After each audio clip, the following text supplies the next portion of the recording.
Hello students, welcome to my YouTube channel excellent study classes में। Students, आज हम पढ़ेंगे क्लास 12th की English poetry chapter number 1 my mother at 66। ये हमारा चैप्टर का नाम है। इसको कंपोज्ड किया है कमला दास जी ने। इस वीडियो में हम स्टेंजा को सॉल्व करेंगे। काफ़ी बच्चे कमेंट्स कर रहे थे कि स्टेंजा को सॉल्व कीजिए, स्टेंजा को आखिर कैसे सॉल्व करना है, तो आज हम स्टेंजा को सॉल्व करना बताएंगे। स्टूडेंट्स, ये आपके बोर्ड एग्जाम में 6 मार्क्स के पूछे जाते हैं, तो हम आपको बताएंगे स्टेंजा को कैसे सॉल्व करना है, किस तरीके से लिखना है, जिससे आप अपने बोर्ड एग्जाम में 6 मार्क्स अचीव कर सकें। तो स्टूडेंट, वीडियो को बिल्कुल भी स्किप मत कीजिएगा, वीडियो को लास्ट तक देखिएगा। और यदि आप हमारे चैनल पर नए हैं तो चैनल को सब्सक्राइब करके बेल आइकन को प्रेस कर दीजिएगा। स्टूडेंट्स, माई मदर एट 66 इस चैप्टर का स्टेंजा और सेंट्रल आइडिया दोनों ही इंपॉर्टेंट है। हम आपको बता दें, सेंट्रल आइडिया भी बेहद इंपॉर्टेंट है इस चैप्टर का। तो मैंने सेंट्रल आइडिया भी ऑलरेडी बना दिया है। यदि आप लोग उसको नहीं देखे हैं तो उसको भी जा करके देख लीजिए और सेंट्रल आइडिया को भी तैयार कर लीजिए। सेंट्रल आइडिया भी आपके 4 मार्क्स के बोर्ड एग्जाम में पूछे जाते हैं, तो सेंट्रल आइडिया भी बेहद इंपॉर्टेंट है, तो उसको भी आपको तैयार कर लेना चाहिए। आज हम आपको स्टेंजा सॉल्व करना बताएंगे, तो चलिए वीडियो को स्टार्ट करते हैं। स्टूडेंट्स, ये हमारा क्वेश्चन है, इस तरीके से आपको देखने के लिए मिलेगा बोर्ड एग्जाम में, ठीक है। तो ये क्या कह रहा है, ये देखते हैं। Read the extracts given below and answer the questions that follow. मतलब ये कह रहा है कि नीचे दिए गए उदाहरणों को पढ़ें और नीचे दिए गए प्रश्नों के उत्तर दें, ठीक है। तो यहाँ पे ये देखिए, आपको एक स्टेंजा दिया गया है जिसे आपको पढ़ने के लिए बोल रहा है, और यहाँ पे देखिए आपके 3 क्वेश्चंस दिए गए हैं, ठीक है।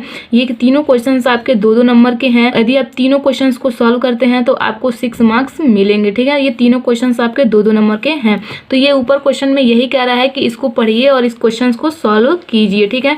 तो आई होप आपको ये समझ में आ गया होगा कि ये क्या बोल रहा है। आगे हम स्टेंजा देखेंगे, इसका हम अर्थ भी आपको समझाएंगे, ठीक है। तो देखेंगे, driving from my parents home, गाड़ी चलाते हुए, फ्रॉम माई पेरेंट्स, पेरेंट्स मतलब अपने माता पिता के घर से, टू कोचिंग मतलब जाती हैं, कोचिंग मतलब एयरपोर्ट, ठीक है। कोचिंग मतलब एयरपोर्ट। लास्ट फ्राइडे मतलब पिछले शुक्रवार, मॉर्निंग मतलब सुबह।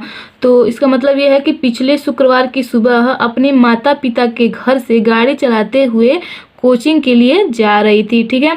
आगे देखेंगे, आई सा मैंने देखा, माई मदर अपनी माता को, बिसाइड मी, बिसाइड मी मतलब मेरे बगल में या मेरे पास, डोज मतलब झपकी लेना, ओपन माउथ मतलब मुंह खुला हुआ, her face ashen like that of a corpse, तो खुले मुंह से उसका चेहरा लाश की तरह राख हो गया, ठीक है।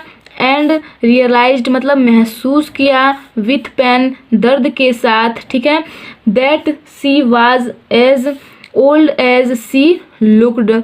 तो कह रही हैं कि और दर्द के साथ महसूस किया कि वह उतनी ही बूढ़ी थी जितनी कि वह दिखती थी, ठीक है। तो ये इसका अर्थ है। आगे क्वेश्चन देखते हैं। ये आपका क्वेश्चन दिया गया है। ये हमारा फर्स्ट क्वेश्चन क्या पूछ रहा है, where was the poetess driving to. ये कह रहा है कि कवित्री कहाँ जा रही थी, ठीक है। ये आपका पूछ रहा है कि कवित्री कहाँ जा रही थी। सेकंड क्वेश्चन क्या पूछ रहा है, which figure of speech used in the line. कह रहा है कि इस फिगर स्पीच में कौन सा अलंकार है, मतलब इस लाइन में, कौन सी लाइन में, her face ashen like that of a corpse. तो मतलब इस लाइन में कौन सा अलंकार है, तो वो हमें पूछ रहा है। तो आप यहाँ पे इस लाइन में देख सकते हैं, यहाँ पे लाइक दिया गया है, तो लाइक मतलब ये सिमली, मतलब इसमें सिमली अलंकार का प्रयोग किया गया है, ठीक है। ये हमारा तीसरा क्वेश्चन क्या बोल रहा है, what pain did the poetess experience, मतलब कवित्री ने किस दर्द का अनुभव किया, ठीक है।